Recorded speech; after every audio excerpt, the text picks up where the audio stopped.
चौसा में ऑटो और स्कॉर्पियो की टक्कर में 4 की मौत और 9 का इलाज जेएनकेटी मेडिकल कॉलेज में चल रहा है कि जानकारी पर जाप सुप्रीमो राजेश रंजन उर्फ Pappu Yadav JNKT medical college पहुंचकर पीड़ितों से मिले।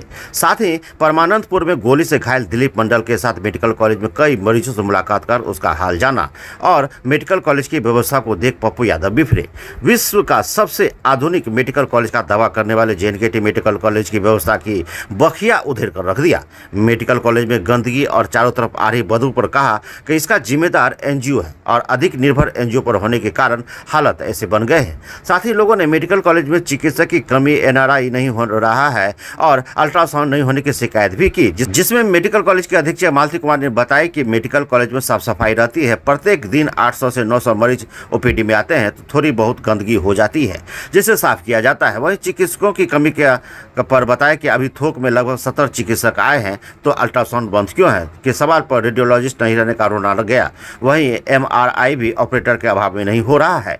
जहां एक और जाप सुप्रीमो पप्पू यादव ने मेडिकल कॉलेज के अधीक्षक को कहा कि आपका एक हड्डी के चिकित्सक बिना पैसा के मरीजों का इलाज नहीं करते हैं, पैसा नहीं देने पर उसे रेफर कर देता है, जिसका सैकड़ों शिकायत है, उस पर अविलंब कार्रवाई की बात कही। साथ ही जाप सुप्रीमो पप्पू यादव ने मधेपुरा में कानून व्यवस्था पर प्रहार करते हुए कहा कि दिलीप मंडल की हत्या हो जाती है, लालू मंडल को गोली मार दी जाती है, अभियुक्त शर्मा की हत्या कर दी जाती है और कोई कार्रवाई नहीं होती। अपराधी खुले आम घूम रहे, ऐसे कौन सी शक्ति है कि इतने दिनों तक प्रभारी और जो निकम्मे हैं अपनी अपनी जगह पर बने हुए हैं और उसे हटाया नहीं गया है। हमने एआईजी से बात की है और उसके पकड़ में अपराधी नहीं आ रहे हैं। 4 थाना के थानाध्यक्ष को अविलंब बदलने की बात एसपी राजेश कुमार ने भी कही है। आज वह छुट्टी पर है। खासकर मुरलीगंज, बिहारीगंज, सिंहेश्वर और शंकरपुर के थाना का स्थिति बदतर हो गई है। उन्होंने कहा कि सरेआम अपराधी किसी को गोली मार देते हैं और पुलिस मूक दर्शक बनी रहती है। अपराधियों पर से पुलिस का भय समाप्त हो गया है। एक थाना अध्यक्ष पर सीधा आरोप लगाते हुए कहा कि बिना पैसा के काम ही नहीं करते हैं। दूसरी एक अन्य सवाल के जवाब में जाप सुप्रीमो पप्पू यादव ने कहा कि चौसा और आलूनगर में बाढ़ का पानी 33 गांव में घुस चुका है और अभी तक प्रशासन के द्वारा राहत नहीं मुहैया कराई गई है। हमने पीड़ितों को 20-20 हजार दिया है, लेकिन जरूरत है कि जल्द से जल्द वहां से भी लगाकर उन लोगों को राहत दिया जाए, आवागमन के लिए न भेजी जाए, खासकर दवाइयों में सांप की दवा भेजी जाए। साथ ही फसल क्षति का आकलन कर फसल क्षति का भी मुआवजा देने की बात कही। मौके पर उप प्रमुख सह युवा शक्ति के अध्यक्ष मुकेश कुमार, पूर्व सरपंच राजीव कुमार बबलू, जिला अध्यक्ष मोहन मंडल, नूतन सिंह, राम कुमार यादव, सीताराम यादव, पुष्पेंद्र कुमार पप्पू, रविंद्र यादव, शैलेंद्र कुमार, देवाशीष पासवान, कला देवी, रोशन कुमार बिट्टू, दीपक कुमार सहित सैकड़ों कार्यकर्ता मौजूद थे। घटना यह भेलै कि कल अपन सब फैमिली जाए रहे महादेवपुर घाट पूजा पाठ करे ला। चौसा से 3 किलोमीटर पाछा जे तेज रफ्तार में 4 चक्का मारि देलकै, जोरदार टक्कर की, ताहिमे 4 गो मरि गेलै। आ बाद बाकी जे बचल छै 8-9 गो सबके मेडिकल कॉलेज में इलाज चालू छै। की नाम छै तोहर? हमर बैजनाथ कुमार, घर राजपुर बिहार। मैं जाए रहिए महादेव घाट गंगा स्नान अपन परिवार के लैके, तो ओना से गंगा स्नान से आवे रहे स्कॉर्पियो वाला। हम जाए रहिए अपन सब फैमिली नहावे लगे तो आवे रहे स्कॉर्पियो से। हम अपना साइड से जाए रहिए, वो हमरा साइड आबि के लऽ गेलै, हमरा साइड आबि के एक जोर से धक्का मारलकै। तो जोर से धक्का मारलकै तो 4 आदमी मरि गेलै। तो हमें जे छै और हमारा आदमी घायल छै, हम खुद घायल छियै। तो हम यहाँ मधेपुरा कॉलेज चौक कॉलेज हॉस्पिटल में भर्ती छियै। कौन चीज से जा रहा तोरा आर के? ऑटो से जा रही। ऑटो से जा रहा? हाँ। अच्छा, कौन गाड़ी से ठोकर लागले? स्कॉर्पियो से लागले ठोकर टेम्पू में। हम टेम्पू के ड्राइवर भी है। कौन जगह घटना भेलै है? चौसा से 3 किलोमीटर पीछे। चौसा से 3 किलोमीटर पीछे भेलै? हाँ।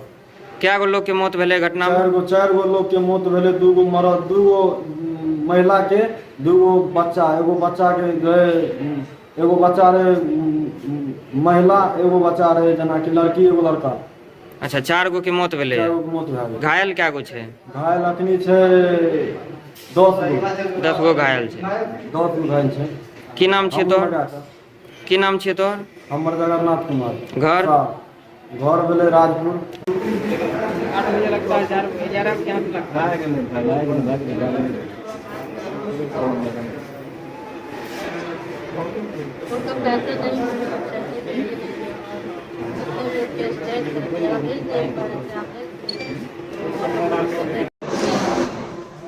दिलीप मंडल की हत्या, फिर लालू मंडल को गोली मार देना, इसके पहले शर्मा एक बुजुर्ग थे उसकी हत्या,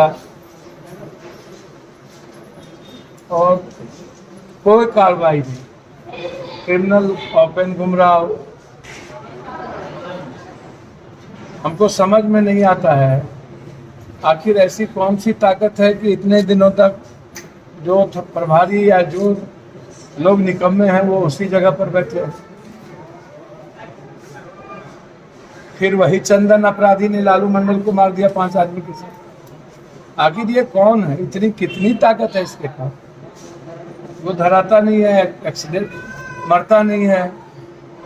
हमें आश्चर्य होता है। हम इस इलाके के 2-3 थाना प्रभारी की शिकायत हमने डीजी साहब से भी की है, और मैं अपेक्षा करूंगा यहाँ के एसपी से जो आज छुट्टी पर है कि 2-3 थाना प्रभारी को बदलना जरूरी है। जो पहले शंकरपुर के बारे में भी मेरा यही ऑब्जर्वेशन था कि वो बिना पैसा लिए ना धारा जोड़ता है ना धारा हटाता है, और यही ऑब्जर्वेशन 2-3-4 थाना प्रभारी के बारे में मेरी है।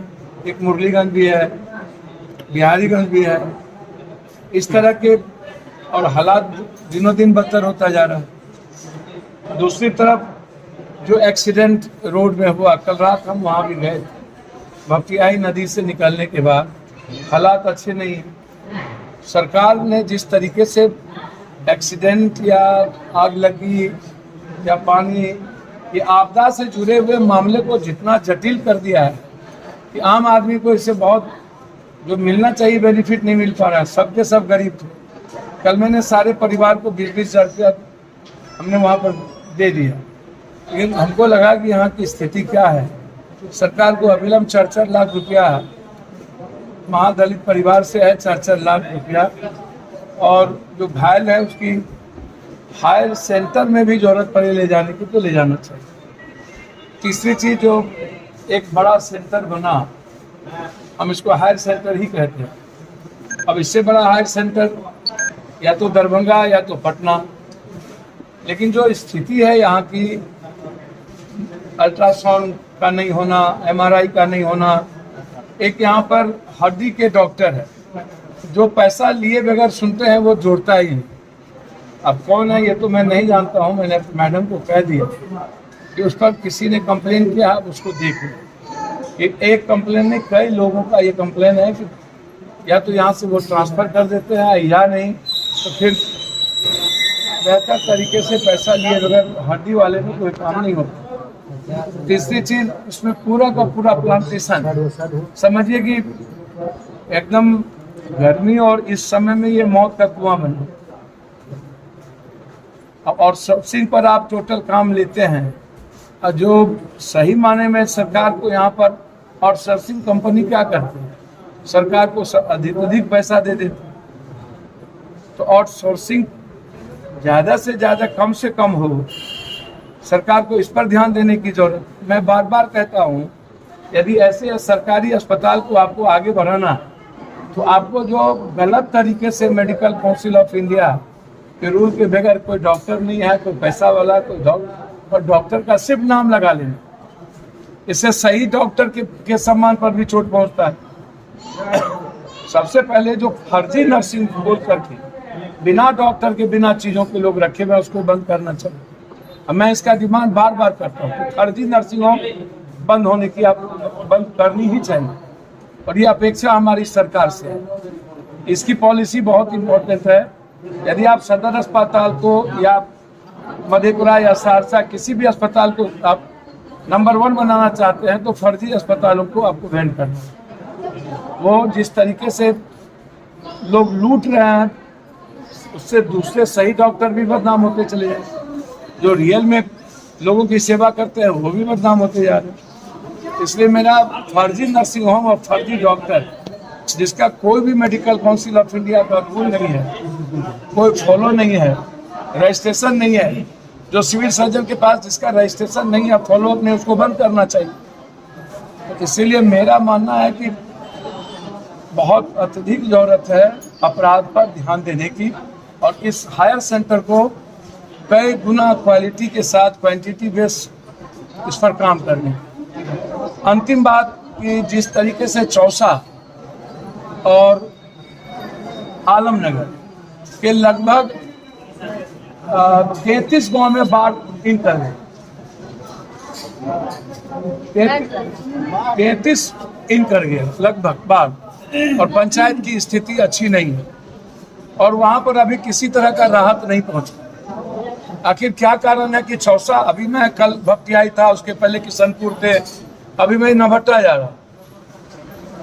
मैं रुकता कल, यदि मेरा बड़ा आंदोलन नहीं, 3 मर्डर हो गया है, रोसा में मेरा घेराव है, तो मुझको लगता है कि चौसा और आलमनगर पर अविलंब कैंप चलाने की जरूरत है। भीतर में 9 देने की जरूरत है, सरकारी 9 की आवश्यकता है, चापाकल की जरूरत है, और खास तौर पर पन्नी तत्कालीन जो, और सांप की दवाई, ये बहुत इम्पोर्टेंट है। इसलिए चौसा और आलमनगर पर अभी तक हम उम्मीद करते हैं कि यहाँ के डीएम साहब तेज तर्रार है और चौसा आलमनगर के गांव में जा करके हमें उस पानी का फ्लो काफ़ी ज़्यादा, गंगा और कोसी, खासतौर पर जो नॉर्दर्न कोसी है जिसका 22 किलोमीटर पहले ही धारा जो है चेंज हुआ है, उस पर प्रेशर ज़्यादा है। जिधर कम हुआ वहाँ गांव की कटाव ज़्यादा शुरू हो गई है, ये सबसे बड़ा प्रॉब्लम है। समझिए कि लगभग धान की फसल खत्म हो गई, तो सरकार को मूल्यांकन करके एक तो सीवरेज पर ध्यान देने की जरूरत है ताकि पानी निकाला जा सके। तो जो बांध के बाहर का है वहाँ पर हम किसान काम करें, सीवरेज के चलते वहाँ की स्थिति बुरी हो गई। और दूसरी तरफ धान जो भी कुछ भी लगा, इस बार पानी नहीं थी जिसके चलते धान का बहुत फसल अच्छा हो नहीं पाया, तो नतीजा हुआ कुछ भी जीने। 70 वर्षों से विश्वसनीय प्रतिष्ठान बंशीधर इलेक्ट्रिकल्स। एक बार सेवा का मौका अवश्य दे। Banshidhar electricals, law college road, Subhash Chowk, Indian bank के पीछे। अगर आपको दांत रखना है स्वस्थ तो इन चीज़ों से रहे दूर। चाउमीन, पिज़्ज़ा, बर्गर, जितने भी स्टिकी चीज़ है कृपया उनसे दूर।